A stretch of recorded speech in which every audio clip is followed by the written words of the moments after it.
What's up, fight fans and cannabis activists alike? We're back with another edition of My Marijuana Chronicles, sponsored as always by our good friends at O2 Vape. Make sure you check them out at o2vape.com. Use promo code MyMMANews at checkout for 20% off of your order. The most innovative vape tech around, hands down. On this edition, we have a returning guest, our man Elias Theodorou. He is set to become the first ever athlete to compete in professional sports, competing on U.S. soil with an exemption for medical cannabis. That's right. My man Elias is continuing the fight as he gets ready for a fight in the cage at Colorado Combat Club 10 as he takes on Bellator veteran Bryan Baker. He's here to talk about the fight, everything he's been up to, how he plans to celebrate the holidays, and much. And I am being joined once again by my returning guest, my friend Elias Theodorou. First and foremost, Elias, fight night's coming up, brother. How are you? I'm fantastic, man. Great to reconnect, and hope you're doing well as well.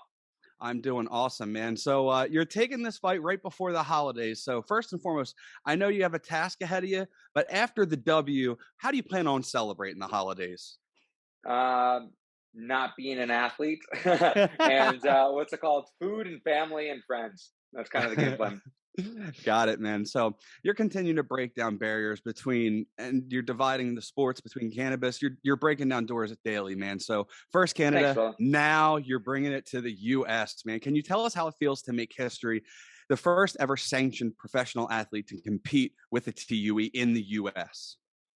It feels great, man. A lot of a lot of patience, a lot of hard work, a lot of great people to help make this a reality. So what's it called?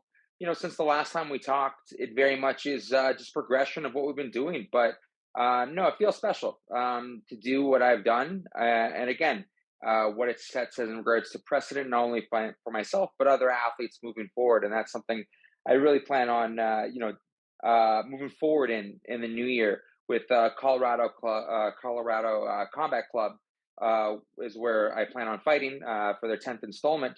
But moving forward, helping other Denver athletes, while I've been here, I've been, explaining, and a lot of them already know what I've been doing kind of to this point, and, what my fight represents, and really looking forward to helping other athletes that need cannabis, get their own therapeutic use exemptions moving forward. And again, continue to break down those barriers, not just for myself, but for others. And you just segued me to my next one, man. You're doing a lot of the groundwork where I'm not saying that others are failing to do, but you're making it known. You're putting in the work, you're putting in the effort, and the fruits of your labor are starting to be known. Where a lot of combat athletes, they still might not necessarily hide, but they're not so willing to let people know. And I mean, I'd say 80% or 75% of combat athletes that I know, they might partake in some way, shape, or form, but you're really laying the groundwork for them. So my question is, how does that feel? And is the juice worth the squeeze after all this time?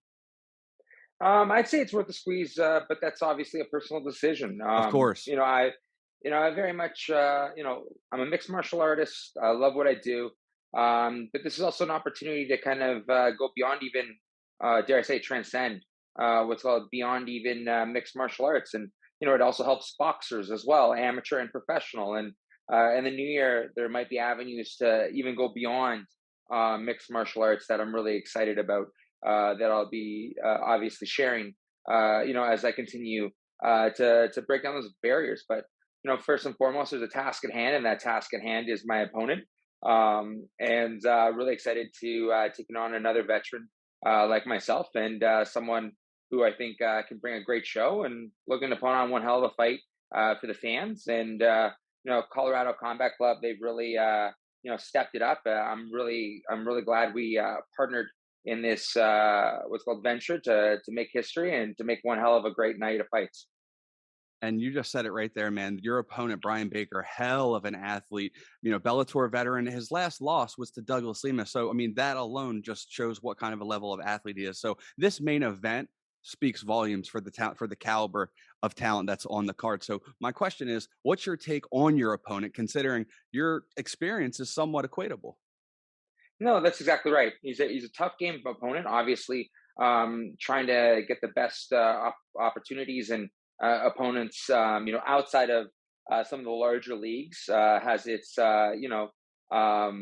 issues. But luckily, we got another veteran, another, a tough SOB that's going to look to knock my block off. Has, great, judo, great, wrestling in some capacities, has a pedigree like myself that has, seen him against some of the best. I just say, in those moments, even in my loss, I think I just kind of shine a little bit better, or, not to bring him down in any capacity, but I think the difference between me is, what's it called? I've obviously never been finished, and I'm looking on my end to keep on the finish train coming. So he's, the third person I'm going to be stepping in outside of the UFC, and I'm really excited to keep what I've been doing going, and that's winning, but in dominating fashion, and that's what I plan to do in this next fight.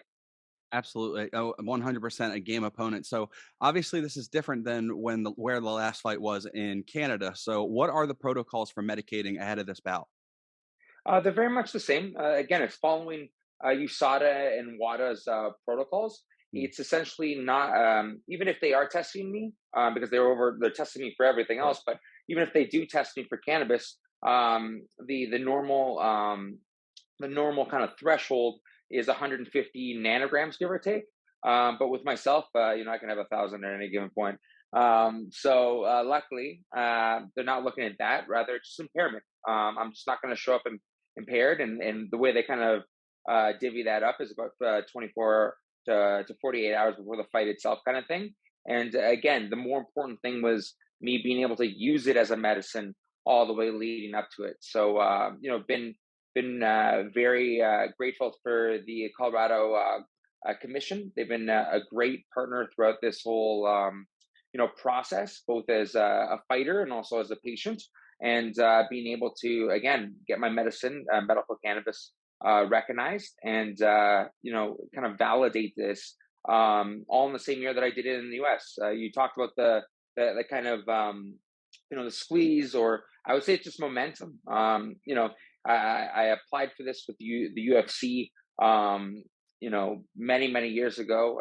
I think it was about 2015/16 is when I started the process, and it was around 2018 when Canada legalized it that I stepped out, the darkness of prohibition, and was very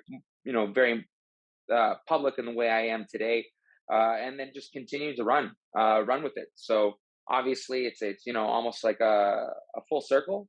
So I got to do the last little bit of it. At this point, there ain't nothing to it but to do it.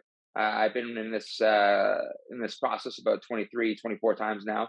Going into December 18th, for what's called Colorado Combat Club 10, and it's going to be a packed venue. I'm excited. The kind of difference between the last fight and this fight. There won't be a crowd. There wasn't a crowd last time, obviously, because of COVID and that whole process. But for this one, there is. And originally, we were gonna do about 1,500, and it's looking rather. It's gonna we had to open up because of just the demand of it in Colorado.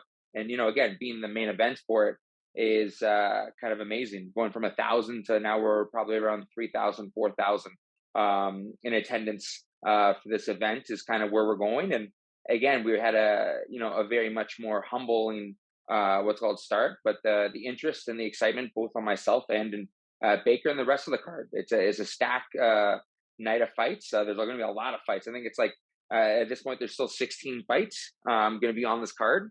So it's from top to bottom. They're showcasing amateurs in the local scene, but also professionals around the states, and obviously with myself and Bryan Baker at the top, and we're both looking to put on one hell of a night of fights. He has his own story. He's in his own ways has a lot of fight in this game. He's looking to come back stronger, and he's outside of the cage. He's as strong as ever in regards to just health and mindset. So I'm excited to always compete and compete against some of the best. And Bryan Baker has always been one of the best, and I'm looking forward to just being better come game day. Absolutely. I couldn't agree more. The main event in the main event. So I do have to ask, like you said, that this is a stacked card, man. Sometimes some of the fights might fly under the radar because the main event is so stacked. But my question is, you knowing some of the fighters, some of the fights, is there any of the sleepers that some of the fighters should, or some of the fans should watch out for on Denver Fight Club? Honestly, like through and through. There's a lot of guys that are going to be making their debuts as well. One Mm, of the other fighters I've been able to get to know is Art, who's the co-main event, and hey, he has a great head of hair on him as well too. So both basically the main event and the co-main event, they bring in their main A game. So it's been really cool. And just enjoying the whole fighter the fighter's journey, the ability to train out here. I got to reconnect with Chris Camozzi. Been doing some training with him out here.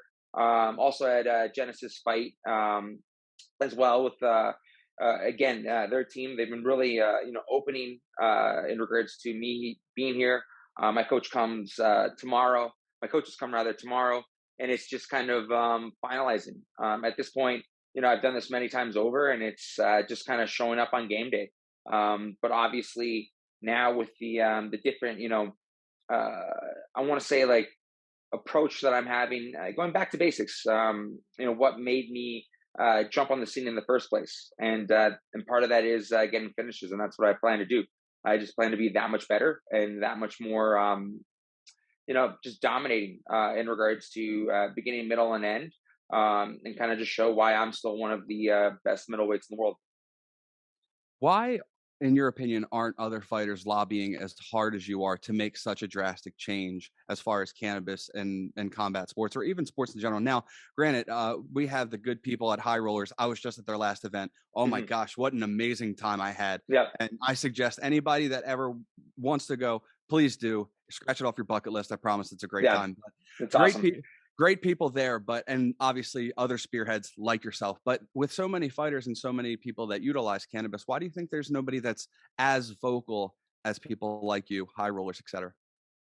Um, again, everyone has their own different path. I think Mm, the last X amount of years, I've been, very much, just as much as I, love being in the cage, love training, and love that fighter's journey. Part of my fighter's journey includes my pursuit and journey with cannabis, mm, and I've been doing that inside the cage and out. Can't speak for anyone else, but maybe they just haven't, seen the avenues that I've been able to work with. I've been very lucky to mm. partner with some really great medical team. Not everyone has that on hand. Shout out to Eric McCracken, who has been helping me in regards to, as my counsel throughout this, in regards to the regulatory aspect, both in Canada and the US here for this event, to again, build a bulletproof um, reasoning why medical cannabis is right for me.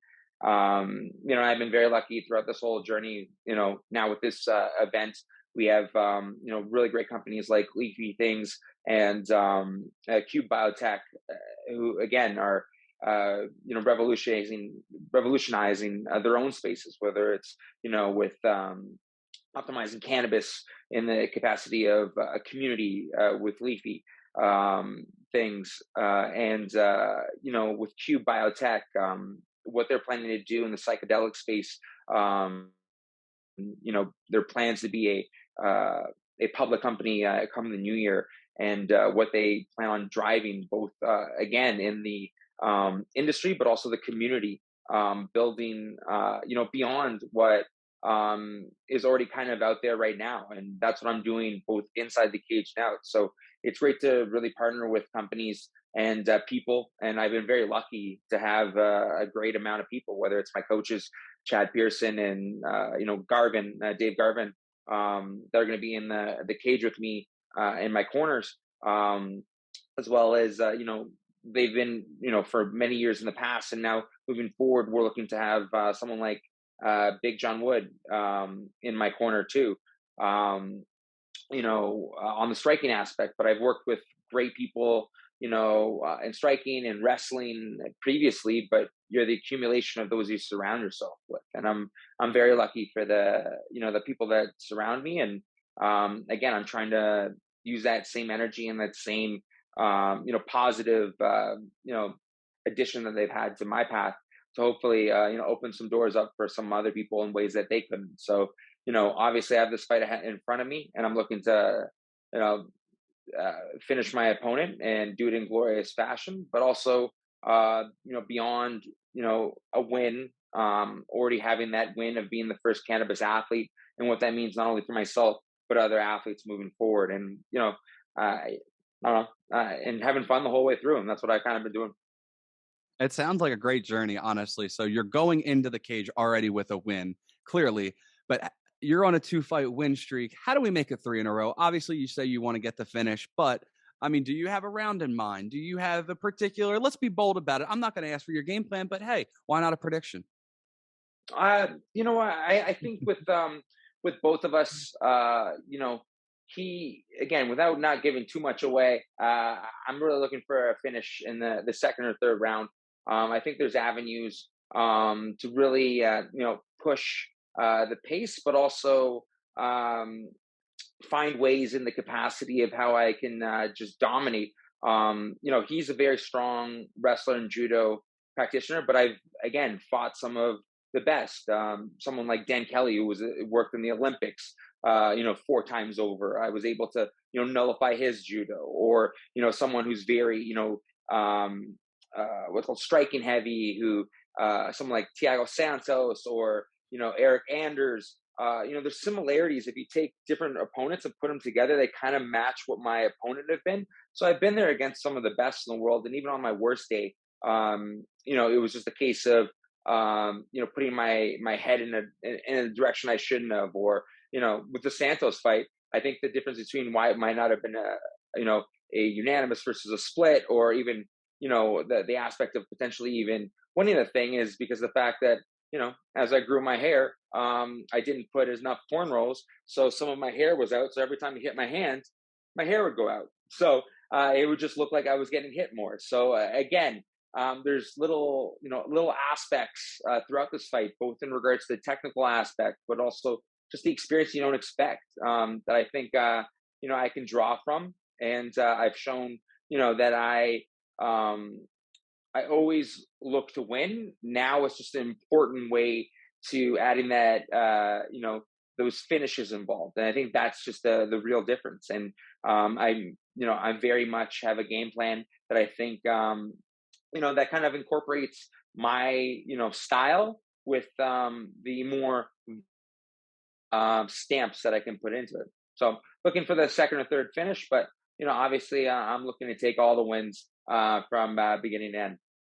Well, I look forward to it, man. It's going down December 18th, and it's Colorado Combat Club and my man, Elias Theodorou. The main event will be the main event of the evening. Elias, I appreciate you taking the time. Always, man. Last thing I got for you, the social media, the shout outs. Obviously, you have so much that you're fighting for. Let's get them out there. Yeah, no, you can follow me and Colorado Combat, on Instagram. I'm just Elias Theodorou. I'm going to be doing some giveaways all fight week, so you can jump on there and get in on a lot of the giveaways that I have planned. I'm very thankful for Colorado Combat Club. This is their 10th installment. I'm going to be the main event. I'm really pumped to that. And I, as mentioned earlier, Leafy Things, and also Cube Biotech. There's also Stores and Bickle, USG Fight Gear. I couldn't be more thankful for having them in my corner. Stores and Bickle, again, some of the premium aspects of cannabis, with them more specifically, the first Health Canada approved vaporizer in the space. So being able to work with not only what I look at as the best vaporizers, but also the healthiest as well too. It allows me to advocate and educate on the aspects of my cannabis routine through and through. And obviously I have my fight ahead of me, but I'm really excited if you all follow my journey at Elias Theodorou, as mentioned. I'll be teaching a lot more in regards to the cannabis space and looking to advocate and educate. Thank you again, man. Really a pleasure catching up. Always a pleasure, man. It's pleasure's all mine. I look forward to seeing you throw down on December 18th. And again, I thank you for joining me. Best of luck. Thanks, brother. Take care. There he goes, Elias, the main event, Theodorou, getting set to take on Bryan Baker. It's going down December 18th at Colorado Combat Club. Make sure you check it out, as the main event never disappoints. He's doing big things and just spearheading cannabis and combat sports by storm. For Elias Theodorou, I'm Adam Christ. Make sure you keep it locked to MyMMAnews.com for all your fight news needs.